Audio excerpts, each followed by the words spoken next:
O que um milionário faz quando uma menina se aproxima? A pergunta parecia retórica, até que ela se tornou o único ponto fixo naquela manhã cinzenta. O semáforo piscava amarelo. A cidade exalava pressa.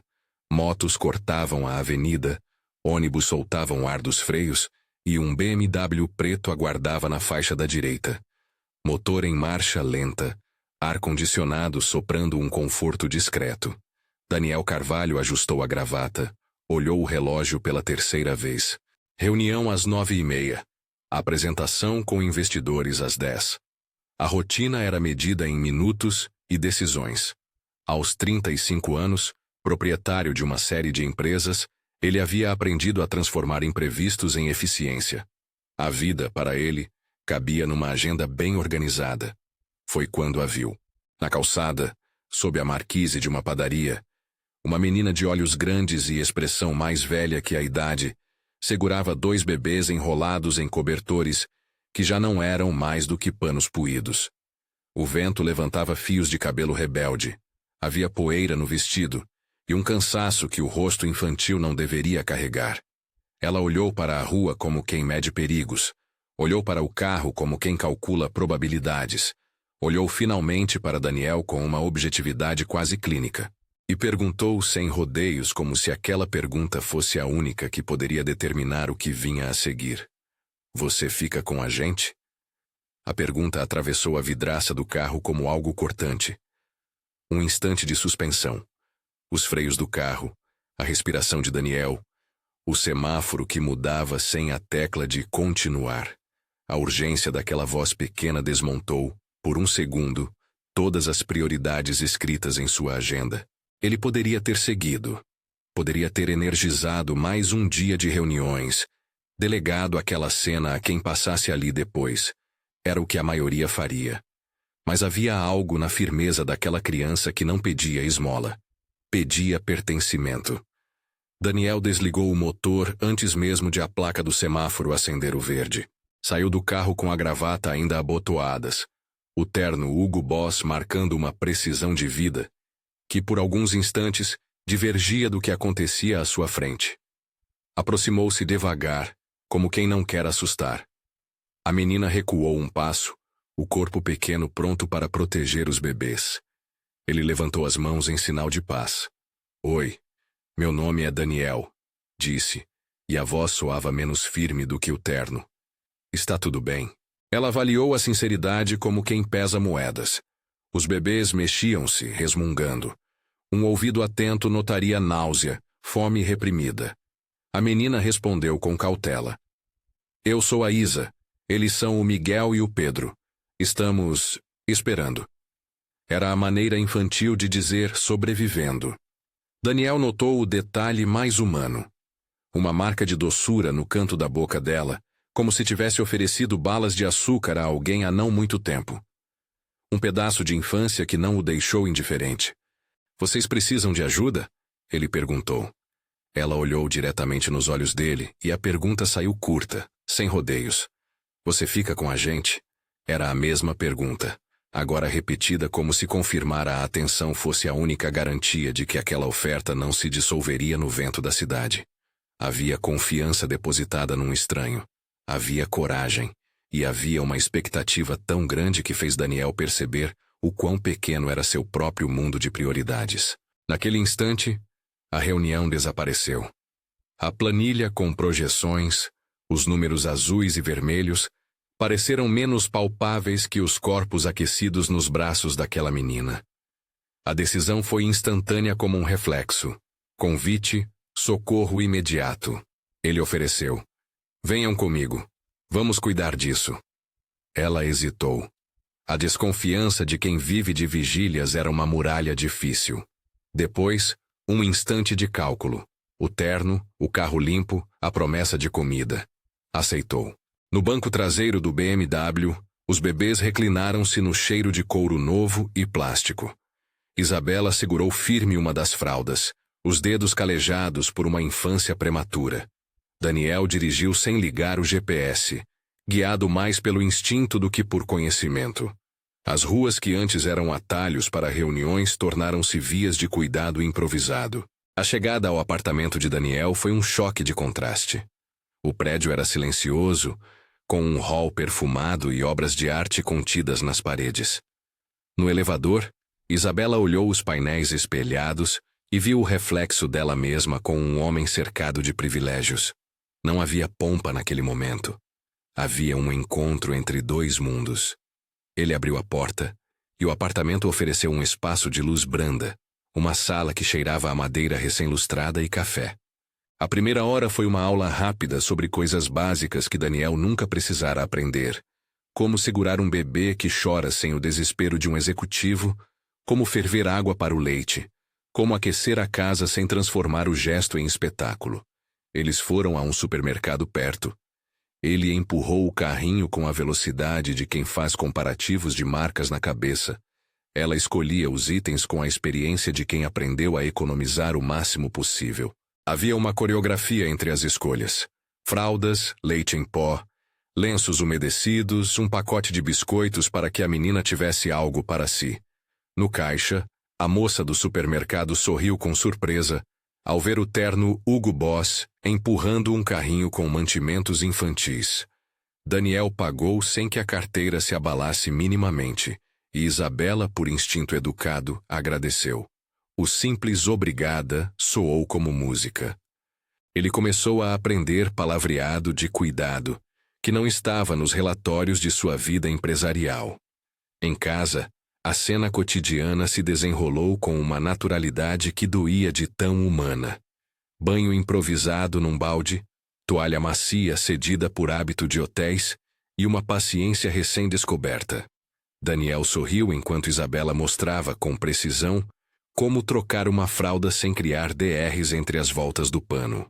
Miguel e Pedro, ainda com as faces arredondadas de recém-nascidos, encontraram aconchego nos braços de um estranho que aprendia rapidamente.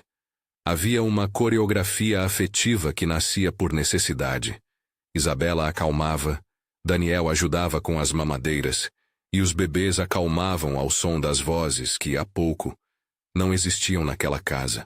Naquela noite, depois de horas de montagem de um mundo novo com itens de mercado e paciência improvisada, quando as luzes foram apagadas, não sem que antes Isabela pedisse uma luz baixa para vigiar, Daniel sentou-se na ponta do sofá, o terno já pendurado numa cadeira. Observava a cena. Os cobertores mais simples sobre um colchão temporário, Isabela lendo uma história sussurrada que ela mesma improvisou. Os bebês respirando como se finalmente pudessem confiar num som humano que não fosse o barulho da rua. Ele sentiu algo se deslocar no peito. Não era compaixão apenas. Era uma revolução de sentido. A pergunta dela, aquela que o interrompera, agora era um eco que se acumulava como uma verdade nova. Ele imaginou a vida dividida entre números e pequenas vidas que não tinham plano de fundo. Pensou, pela primeira vez em muito tempo, em abrir espaço para algo além de metas e ações. Um desejo humilde surgiu, querer ser alguém digno de uma pergunta tão sincera. No silêncio da madrugada, Isabela aproximou-se de Daniel. Sentou-se no braço do sofá e sussurrou, com voz que traía exaustão e alívio. Você tinha dito que... você ficaria? Eu disse que iria ajudar. Ele respondeu com cuidado, sem prometer coisa que não pudesse cumprir. Vou ajudar vocês. Ela aceitou a resposta como quem aceita uma ponte. Não perguntou mais. As palavras, no entanto, dançavam entre ambos. Havia uma promessa tácita de cuidado que, naquele momento, nada garantia em termos legais, mas que preenchia o vazio da urgência. Dias se seguiram, e o lar improvisado ganhou rotina. Pequenas cenas de convivência compunham um laço nascendo. Mamadeiras alinhadas na bancada como soldados de uma nova ordem doméstica. Roupas penduradas na varanda, testando o vento. Isabela que à tarde ensinava Daniel a dobrar lençóis. E Daniel que descobria o prazer de cantar uma canção tola para acalmar Miguel. As noites foram mudando. A ansiedade inicial deu lugar a um cansaço mais suave, onde sorrisos surgiam entre bocejos. A vida enredou-se em pequenos rituais que apagaram, aos poucos, as bordas duras do terno. Isabela era quem conduzia grande parte daquele aprendizado. Com uma competência precoce, fazia o inventário das necessidades, quando um bebê precisava de banho, quando outro precisava ser trocado, quando era hora de reclamar por uma mamadeira esquecida. Havia uma dignidade em cada gesto dela, não de quem pedia, mas de quem sustentava. E quando falava de seus pais, era com a mesma medida que usam as pessoas para descrever salas que já moraram, com algumas lembranças, com estantes de silêncios.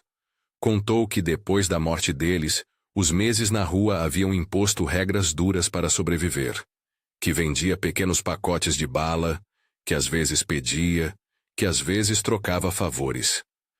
Tudo dito como se fosse um inventário prático, sem busca por piedade.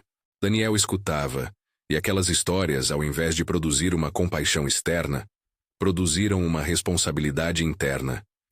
Ele começou a fazer perguntas que iam além do imediato. Havia documentos? Alguma parente? Alguém que pudessem acionar? Isa balançava a cabeça negativa. Não havia. Era como se a vulnerabilidade tivesse apagado as trilhas de pertencimento. Foi então que Daniel tomou a decisão que, para muitos, parecia espontânea: procurar ajuda profissional. Marcou uma consulta com um pediatra renomado, conhecido por sua sensibilidade com casos vulneráveis, Dr. Roberto.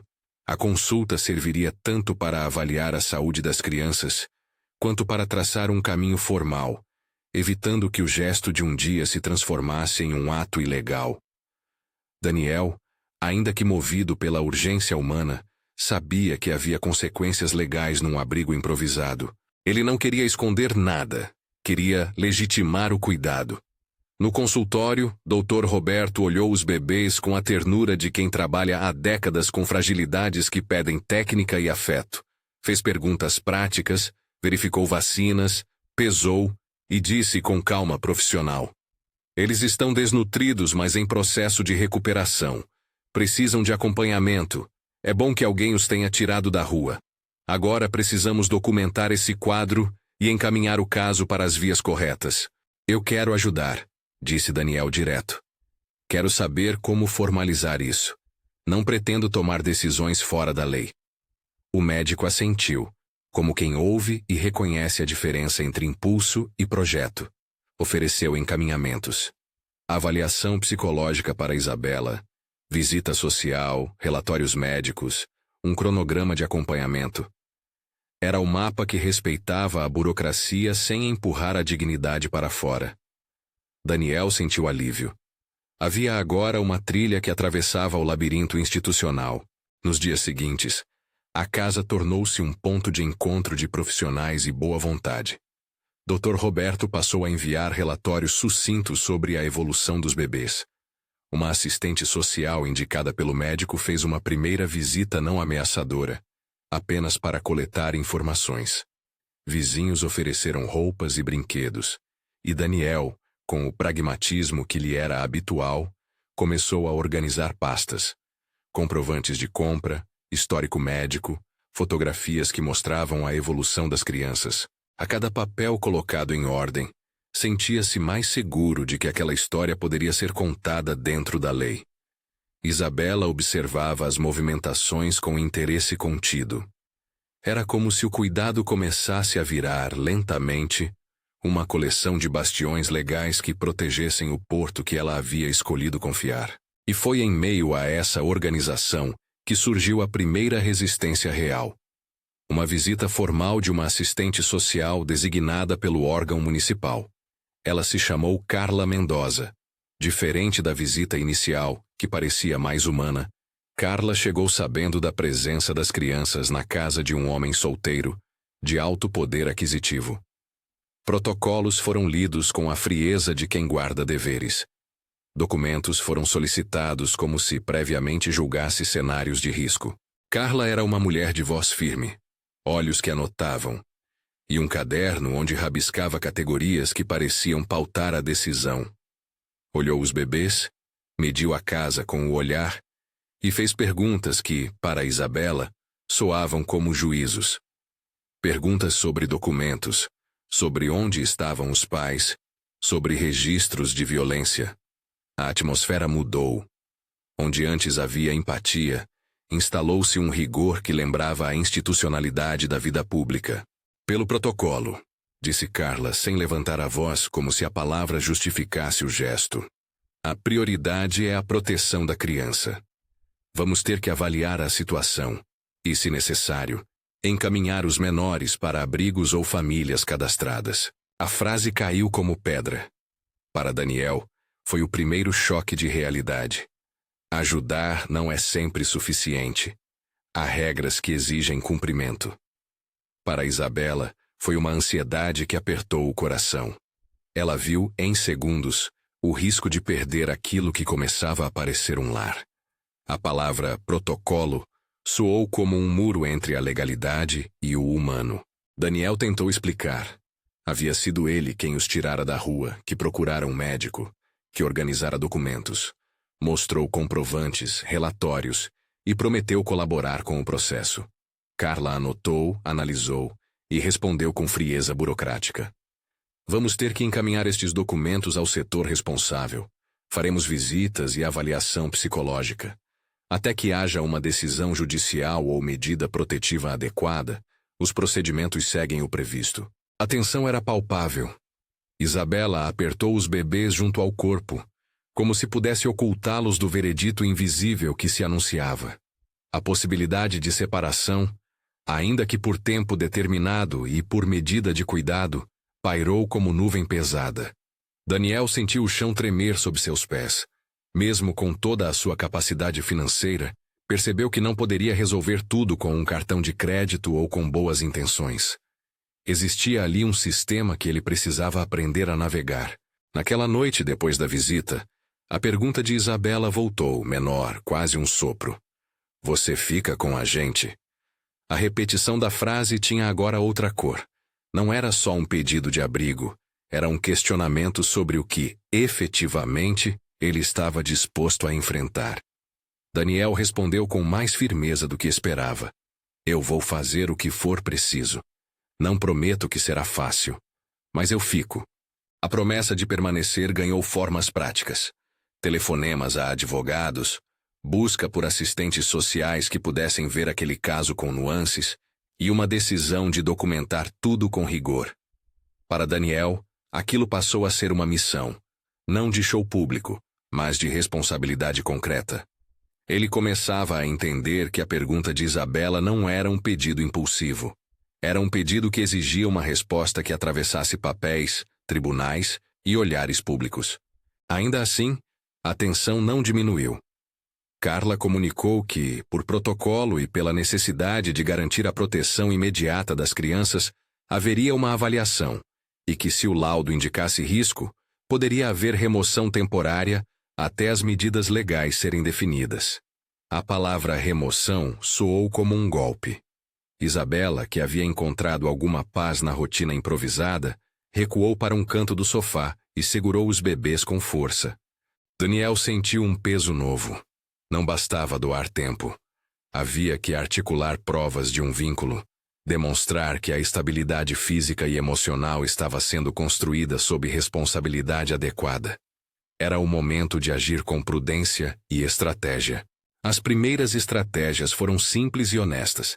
Pedir ao médico relatórios escritos, guardar fotos que mostravam a evolução dos bebês, procurar uma assistente social aposentada, conhecida por sua sensibilidade e experiência, Regina Santos, para obter orientação e apoio técnico.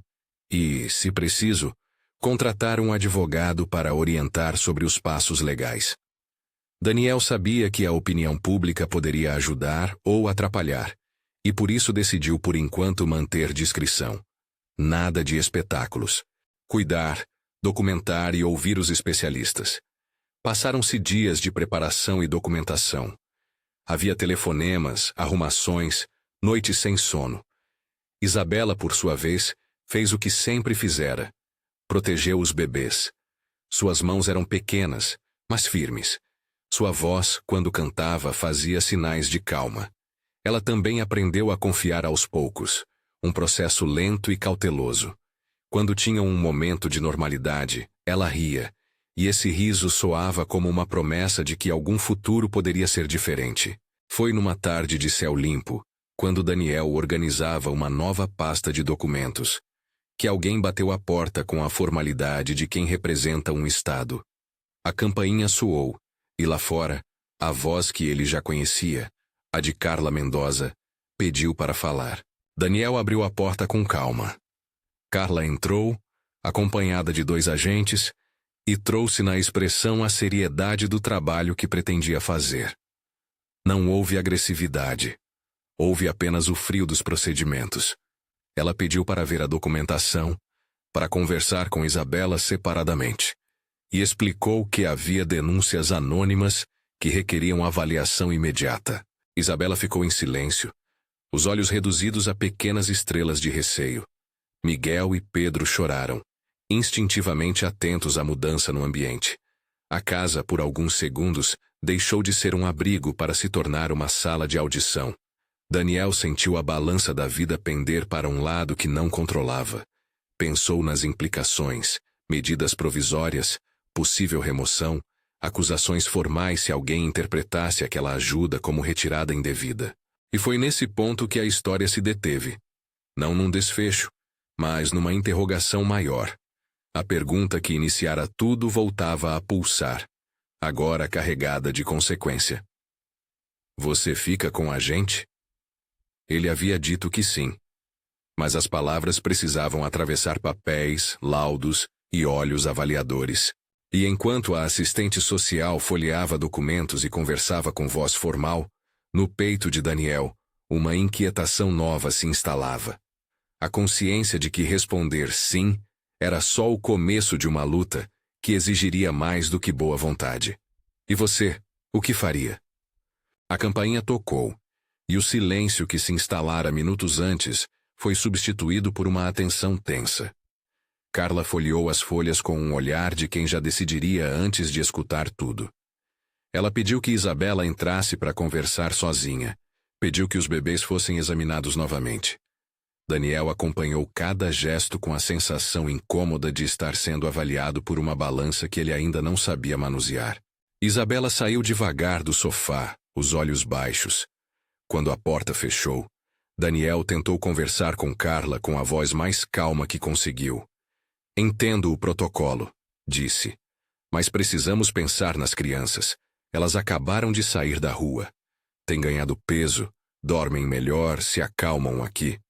Carla não replicou com ceticismo aberto. Replicou com termos profissionais que, para ele, soavam como muralha. O protocolo existe para proteger. Minha função é garantir que não haja risco. Precisamos encaminhar os menores até que laudos sejam concluídos. Só assim avaliamos a melhor medida de proteção. A conversa escalou em camadas de formalidade. Pedidos de documentos, telefone do órgão, registros da ajuda prestada. Daniel permaneceu cooperativo. Mas por trás daquele comportamento se enraizava um medo que não dizia o nome. Perder o que já era começo de lar. Na voz de Isabela, quando voltou à sala, um fio de voz traía um pavor que não precisava de tradução.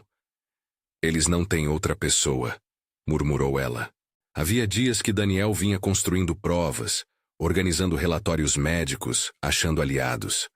Ainda assim, naquele momento, a sensação era de fragilidade, como se uma pilha de papéis pudesse ser varrida pelo vento do protocolo. À noite, quando Carla saiu levando uma cópia dos relatos e prometendo retorno em breve, Daniel ficou sentado na sala olhando para os bebês. O sono vinha, mas pesado. Os relógios pareciam marcar um movimento que ele não controlava.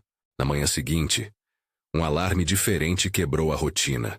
Mensagens em seu celular, ligações perdidas do advogado, vozes que falavam de um boletim anônimo e de uma ordem de remoção, por precaução, até que as avaliações fossem feitas.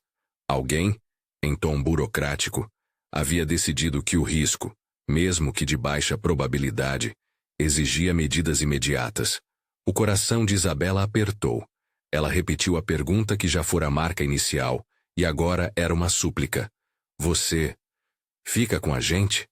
Ele precisava agir rápido. No peito a ansiedade apertava. Na cabeça, a responsabilidade. Ligou para o advogado que já havia contatado nos primeiros dias. Marcos, um homem com experiência em causas sociais e nome conhecido por acompanhar casos sensíveis. Marcos respondeu em minutos e foi direto ao ponto. Não podemos impedir visitas de rotina ou avaliações, Daniel. Precisamos colaborar e, ao mesmo tempo, construir um dossiê que mostre o melhor interesse das crianças. Nada de ações que possam ser interpretadas como remoção indevida. Isso poderia virar crime. As palavras de Marcos foram como um alerta. Daniel sentiu a necessidade de proteger a família improvisada, mas ouviu a contenção. Não era hora de agir por impulso, era hora de estratégia. Ainda assim, o primeiro impulso, primitivo e urgente, fez com que ele procurasse um lugar que fosse seguro. Um hotel discreto, um chalé de um amigo fora da cidade, para que as crianças dormissem com tranquilidade enquanto as avaliações fossem feitas. Era um plano simples de proteção, pensado para reduzir o estresse imediato das visitas do órgão. Não haveria intenção de fugir. Haveria apenas um deslocamento para um ambiente que permitisse conforto para os pequenos. Quando Carla voltou com um ofício e informou que, por precaução, havia uma recomendação de encaminhamento temporário para avaliação, Daniel sentiu a mão no acelerador da aflição. Explicou sua ideia: tirar as crianças por algumas horas para que pudessem descansar e para que ele organizasse documentos. Carla frisou que qualquer mudança de endereço deveria ser informada e, preferencialmente, evitada, porque o deslocamento sem acompanhamento poderia ser interpretado como retirada irregular. A conversa virou para termos técnicos e para a necessidade de uma agenda conjunta. Ele concordou. Apesar das recomendações, a angústia venceu a prudência numa noite chuvosa. Isabela, chorosa, confidenciou que, quando a assistente social falava em abrigos, lembrava-se de lugares frios, de longas filas, de pessoas que não a conheciam. Ela disse numa voz quase inaudível que não suportaria ver Miguel e Pedro entregues assim. Daniel, tomado por um desespero protetor, repetiu a oferta de levá-los a um lugar seguro. Ele sabia do risco, sabia que Marco lhe pedira cautela. Mesmo assim, entre o coração e a razão, o coração falou mais alto. Preparou-se para sair com as crianças, devagar, para um chalé que um amigo lhe oferecerá, não com a intenção de se esconder, mas de ganhar tempo e espaço até que as avaliações se acalmassem. No carro, os cobertores, as mamadeiras, o silêncio dos que não dormiam direito. O plano parecia racional na cabeça dele. No entanto, enquanto trafegava, uma sensação de ilegalidade o invadia. Não havia intenção de ferir, havia intenção de salvar. Ainda assim, na instância da lei, retirar menores sem autorização pode ser classificado como crime. E foi nesse ponto que a sirene surgiu. Uma viatura, um policial na frente do portão do condomínio e um telefonema no celular de Daniel. Era a delegacia, informando que havia uma ocorrência de retirada de menores sem ciência do órgão responsável. A polícia bateu à porta do chalé. Daniel abriu antes que pudessem pedir.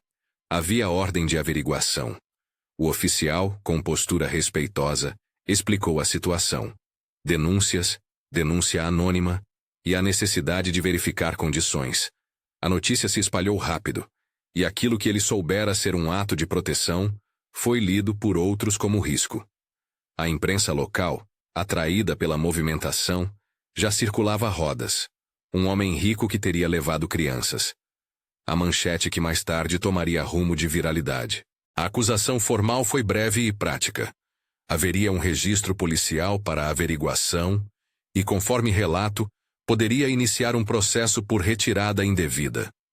Daniel foi orientado por Marcos a se apresentar, a cooperar e a explicar a motivação, mas também a não assumir respostas que pudessem ser interpretadas de forma prejudicial. O advogado agiu com precisão, pedindo documentos do médico, relatórios, protocolos de quem havia acompanhado. Tudo precisava ser organizado para mostrar intenção de cuidado, e não de ocultação. A repercussão pública cresceu em ondas. Um repórter local publicou uma chamada no fim da tarde, com uma manchete que não escondia a controvérsia. Empresário detido após levar crianças de instituição. A frase causou uma raiva imediata em algumas redes e compaixão em outras. Nas redes sociais, imagens tiradas de leitores, a foto de um carro num chalé com cobertores ao sol, circularam com interpretações diversas. Para Daniel, que até então evitaria a exposição, a trama pública se montava contra ele. Foi aí que entrou em cena Margaret Sinclair, jornalista conhecida por reportagens humanas e sensíveis. Ela recebera a informação via uma fonte que a alertara para a complexidade do caso. Não se tratava de um ato de poder, mas de um gesto que poderia ser mal interpretado. Margaret decidiu investigar além do título inflamado. Visitou o consultório do Dr. Roberto, falou com a assistente social aposentada Regina Santos e conversou com vizinhos. O resultado foi uma matéria que, em vez de condenar sumariamente, trouxe nuances. Entrevistas com o pediatra que atestava a melhora do peso e do estado geral dos bebês. O testemunho da assistente social aposentada que conhecia o sistema e dizia que aquele era um caso que exigia olhar. E relatos de vizinhos que descreviam noites de silêncio quebradas por choro há meses. A matéria de Margaret não negou os erros possíveis, mas sublinhou o que todos viam no rosto das crianças. Limpeza, progresso, sinais de acolhimento. No título, ela trouxe a pergunta que havia iniciado tudo. Você fica com a gente? Como uma pergunta na calçada mudou a vida de 3 pessoas. A leitura cuidadosa, com a humanização dos atores, virou um ponto de inflexão. A opinião pública começou a se dividir entre quem via um empresário irresponsável e quem via um homem agindo por afeto, mesmo com falhas. O que antes era manchete que poderia destruir, virou plataforma que permitia que aliados surgissem. Regina Santos, a assistente social aposentada, entrou em contato com Daniel depois da matéria. Tinha experiência de décadas e sabia que o sistema poderia ser duro. Mas também sabia perceber quando o core da proteção infantil era negligenciado pela frieza do procedimento. Regina ofereceu apoio técnico, elaborar pareceres, indicar profissionais, organizar uma rede que mostrasse que aquele não era um caso de ocultamento, mas de busca por cuidado. Ela foi incisiva ao dizer que a prioridade deveria ser bem-estar das crianças e formalização dos passos, sem dramáticas desconsiderações. Enquanto isso, Dr. Roberto assinou relatórios com dados clínicos. Ganho de peso progressivo, melhora de sinais de desnutrição, ausência de sinais de maus tratos físicos. Seu depoimento seria crucial para mostrar que o cuidado médico era contínuo e que a mudança de ambiente havia sido pensada para reduzir risco imediato. Esses laudos foram anexados ao dossiê que Marcos preparava com afinco. No tribunal, a movimentação também ganhou corpo. O juiz Montenegro, que já havia lidado com casos sensíveis, convocou uma audiência preliminar para avaliar medidas cautelares. O objetivo do magistrado era claro: decidir em função do melhor interesse das crianças, ouvir a parte técnica e ouvir as pessoas envolvidas. A pauta da audiência incluía depoimentos do médico, relato da assistente social do órgão, o parecer de Regina e, claro, a fala de Daniel e de Isabela. O dia da audiência foi um acontecimento tenso, transformado num painel híbrido entre técnica e emoção. O juiz Montenegro entrou com a gravidade de quem sabe que sua decisão repercutirá na vida de 3 pessoas pequenas. Marcos abriu os argumentos com calma, apresentando o histórico: a retirada da rua, o encaminhamento médico, os laudos, as fotos de evolução e o relato de que Daniel havia buscado legitimar o cuidado. Pediu que, em nome do melhor interesse, fosse concedida guarda provisória enquanto as avaliações ocorressem de forma contínua, com visitas periódicas do serviço social e acompanhamento psicológico para Isabela. Carla, do lado do órgão, repassou o ponto de vista oficial. Havia protocolos a seguir, e a possibilidade de encaminhamento a famílias cadastradas não poderia ser descartada. Falou de denúncias anônimas, de necessidade de cautela e de uma avaliação psicológica que deveria ser prioridade. Sua fala técnica trouxe o cerne do conflito. A instituição precisava garantir a segurança e a legalidade. O coração também pedia que o humano fosse ouvido. Regina, chamada como testemunha técnica, foi direta. Falou da importância de não dissociar vinculação afetiva de proteção. Lembrou casos em que a remoção precipitada agravara traumas e que, em muitos momentos, a avaliação deveria mirar a continuidade dos vínculos, quando estes eram positivos e estavam se consolidando. Seu discurso foi técnico e humano, e trouxe um peso que fez o magistrado inclinar o pescoço e ouvir com atenção. No momento mais delicado da audiência, Isabela foi chamada a falar. Com a voz pequena, medida, ela olhou para o juiz e contou, sem floreios, que havia perdido os pais, que cuidara dos bebês sozinha por meses, que já não tinha mais força para ficar nas ruas, e que ali, naquela casa, encontrara noites de sono e sensação de segurança. Quando o juiz perguntou por que havia confiado em Daniel, ela respondeu com a simplicidade de quem aprendeu a julgar pela ação, porque ele ficou. A frase caiu com a leveza de verdade. Não era um discurso forçado. Era um testemunho de afeto. O juiz ouviu, e a sala por um momento se recolheu no som daquela certeza infantil. Montenegro ponderou. Pediu que as avaliações seguissem e que houvesse visitas periódicas de um técnico do órgão, mas, reconhecendo a estabilidade aparente e os vínculos formados, concedeu guarda provisória a Daniel por tempo determinado, com acompanhamento e prazos claros.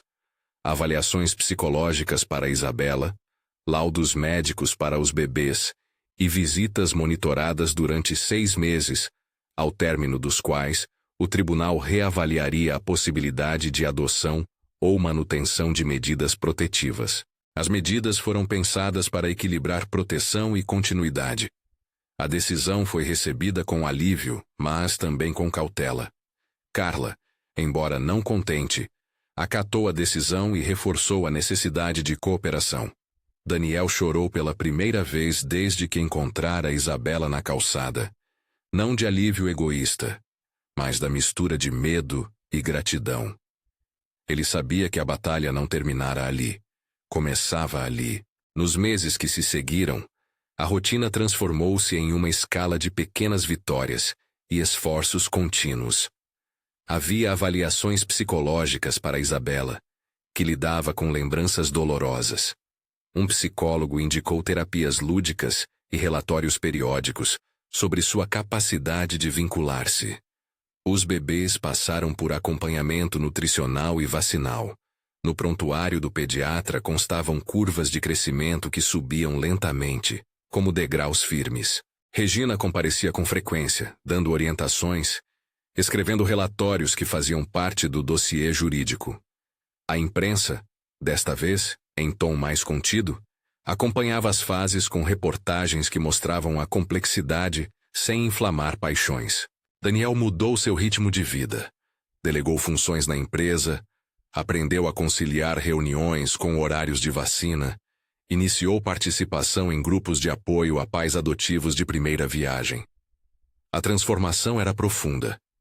O homem que medira a vida em metas agora contava tempo em banhos tomados, em histórias inventadas à noite, em trocas de fraldas às 3 da manhã. Houve sacrifícios. Havia também uma leveza que antes não conhecera. As visitas do órgão foram regulares, e pouco a pouco, tornaram-se menos de fiscalização e mais de acompanhamento. Funcionários detectavam a evolução e relataram em seus laudos que o ambiente doméstico era adequado e que o vínculo entre as crianças e Daniel era claro. Havia, entretanto, etapas técnicas a cumprir. Avaliações psicossociais, entrevistas com vizinhos, relatórios escolares e laudos que atestavam a capacidade de Daniel de prover estabilidade. Marcos mantinha o dossiê atualizado, respondendo a cada solicitação com documentos e contra-relatórios que demonstravam boas práticas.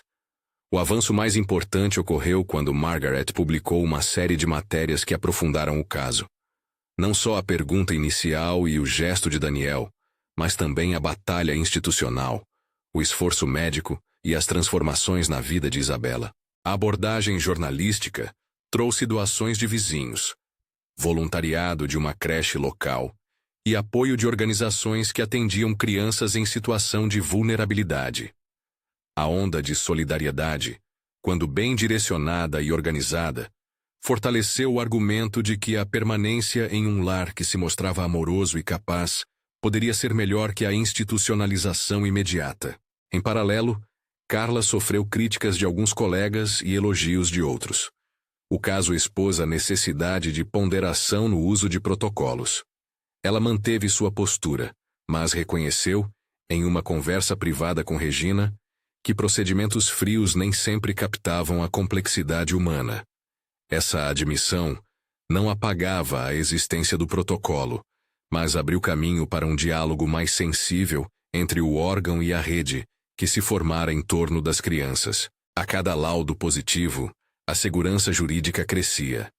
Marcos protocolou pedidos de adoção, com base na guarda provisória e nos relatórios que indicavam o melhor interesse das crianças.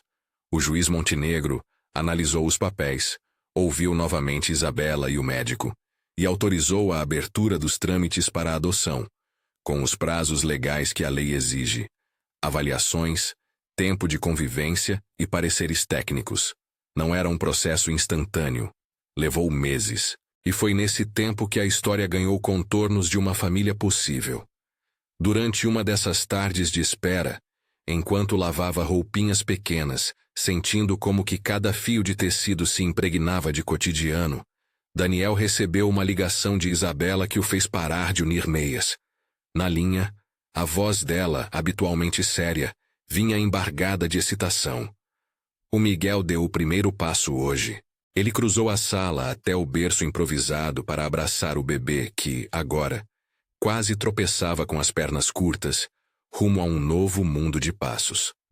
Maria, não, Isabela, segurava a pessoa pequena como se fosse um tesouro. Havia, naquele momento, algo que nenhuma papelada poderia comprar. Uma cena simples que consolidava o sentido de tudo. Daniel riu, com lágrimas nos olhos, e percebeu que o investimento não era financeiro. Era vida. O dia do ato formal de adoção foi uma manhã clara. O tribunal cheirava a papel e a madeira, mas agora trazia também o colorido de pequenos desenhos colados na parede do corredor pelos funcionários que acompanhavam o caso. O juiz Montenegro entrou e, dessa vez, não precisou de deliberação elaborada. O quadro era cristalino. Estabilidade afetiva, capacidade financeira de prover, relatórios profissionais favoráveis e, sobretudo, a vontade da criança que, ainda que jovem, manifestara o desejo de permanecer naquela família. O juiz questionou por fim se Daniel assumia todas as responsabilidades legais e afetivas. Ele respondeu não com palavras estudadas, mas com um semblante que dizia o compromisso que já existia há meses. "Eu quero ser pai", afirmou. "E quero que eles saibam que não foi um gesto impulsivo. Foi uma escolha. Eu escolho ficar." A adoção foi homologada. O documento formalizou o que o cotidiano já sabia. Aquela era uma família construída em atitudes. Registrou-se o novo sobrenome, Carvalho, para Miguel e Pedro, mantendo o de Isabela por opção dela, como memória dos pais que viveram antes dela. O processo, que começara na calçada com uma pergunta curta, encontrou sua conclusão na assinatura de papéis que, agora, serviam para proteger juridicamente o que já era verdade no coração. Os meses que sucederam à adoção foram cheios de pequenos ritos. Houveram festas simples com amigos que se tornaram vizinhos, com a presença discreta de Regina, com relatos de Margaret que voltara para acompanhar a vida além dos tribunais. Dr. Roberto acompanhou as consultas, comemorando cada grama de ganho dos meninos. Isabela continuou sua terapia, e aos poucos riu com naturalidade de menina. Daniel mudou hábitos. Trocou reuniões às 5 da tarde por conversas na hora do banho. Aprendeu a fazer mingau que as crianças gostavam. Comprou um cavalinho de madeira que agora ocupava o canto da sala. O terno ainda existia no armário, mas raramente era a armadura do dia a dia. Em seu celular, entre mensagens de trabalho, havia fotos de pés minúsculos, de sorrisos de Isabela, da primeira dente que caiu de Miguel. Pequenas vitórias costuravam a vida. Houve também momentos de dúvida e desgaste. Negociações com a equipe de trabalho, dias de exaustão, noites em que uma febre fazia o corpo de um dos meninos inflamar. Nessas horas, Daniel se lembrava da pergunta que mudara tudo e buscava a calma necessária. A rede de apoio, amigos, a advogada da família, Regina, o médico, tornava-se uma coluna que sustentava a rotina.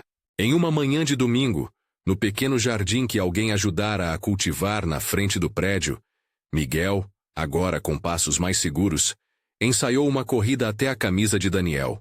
Pedro riu alto. Isabela aplaudiu e Daniel, que tantas vezes se perguntara se era suficiente, sentiu a resposta bater no peito com força. Eu fico com vocês. A frase repetida naquele dia sem cerimônia era agora menos uma promessa e mais uma identidade. Conhecer a transformação não só do homem, mas do lar todo, era ver o processo que fora muito mais do que uma reação. Fora um comprometimento longo, cheio de medições e de encontros. Os jornais que um dia procuraram o choque da manchete, agora publicavam perfis mais serenos. Relatos sobre adoção tardia, sobre a complexidade do sistema de proteção à infância, sobre a importância de uma rede de apoio que vai além de papéis. A matéria de Margaret, que contara a história no início, apareceu novamente como exemplo de jornalismo que não só relata, mas que também ilumina caminhos. No fim, o que parecia um desafio jurídico enorme transformou-se em um aprendizado para todos os envolvidos. Carla, que um dia chegara com o caderno de protocolos, passou a olhar o caso como um ponto de inflexão em sua própria prática. Continuou firme nas normas, mas reconheceu que ouvir com humanidade também é cumprir deveres. Regina continuou trabalhando, ensinando colegas a pensar o humano por trás dos relatórios. Marcos viu que sua função ia além da técnica. Era também a de mediar o humano com a justiça. E Isabela, que na calçada perguntara com voz curta, transformara-se em um fio condutor da vida. Aprendera a aceitar conselhos, a brincar, a frequentar a escola. Em seus olhos havia agora espaço para sonhos que antes eram inexistentes. Às vezes, sorrindo, ia até a estante da sala e olhava um canto onde guardava um papel amassado. A lembrança daquela manhã em que perguntara a um estranho por pertencimento. O epílogo da história não foi um encerramento dramático. Foi uma costura lenta. Foram as pequenas manhãs de café e casquinhas de pão. Os boletins escolares com notas modestamente felizes, as festas com vizinhos que trouxeram um bolo simples, os passeios no parque que envolveram risos e pequenas disputas por brinquedos. A adoção havia assegurado o direito à estabilidade, mas o que permaneceu como tesouro foi a convicção de que família é ato contínuo, trabalho diário de cuidado, presença e respeito. Numa noite de verão, enquanto o jardim pegava a luz amarelada e Miguel deixava a mão de Daniel para correr atrás de uma bola, Isabela sentou-se no degrau da varanda e repetiu, para si e para quem quisesse ouvir, a pergunta que fizera naquele dia. Você fica com a gente? Daniel caminhou até ela, sentou-se ao lado, e a resposta veio numa simplicidade que dissolvia meses de tensão. Eu fico. E não só fico. Eu escolho ficar. Escolho cuidar, ensinar, errar e aprender com você e com eles. Isabela riu, e na sua gargalhada havia alívio e orgulho. O garoto corria, os bebês, agora não tão bebês, cresciam, e a casa, que antes fora apenas um abrigo temporário, ganhava a rota dos almoços de domingo, a marca de fitas no batente das portas para medir a altura das crianças, e o odor de comida que sempre lembra lar. A pergunta que mudou tudo havia aberto uma estrada que ninguém poderia antever. Não fora milagro, nem gesto impulsivo perdoado sem custo. Foi, sobretudo, um capítulo em que a responsabilidade se converteu em ação consciente, onde a lei e o afeto precisaram encontrar um caminho comum. As consequências das decisões iniciais foram encaradas, as falhas admitidas, as medidas ajustadas. O sistema mostrou-se rígido quando preciso. A sociedade provou que podia ser solidária quando bem informada. E naquele jardim, com a bola parada aos pés, Daniel fez uma pequena promessa que, naquele ponto, já não precisava ser verbalizada. Era visível em suas atitudes: cuidar, estar presente, construir uma casa onde perguntas como "Você fica com a gente?" nunca mais precisassem ser feitas à porta de um carro. Porque a resposta, enfim, estava viva e era dada todos os dias. Se você se deixou tocar por essa história, compartilhe com alguém que, como você, acredita que pertencimento se constrói com responsabilidade. Apoie, quando puder, instituições que protegem crianças. Informe-se e colabore para que mais perguntas assim encontrem respostas que preservem vidas.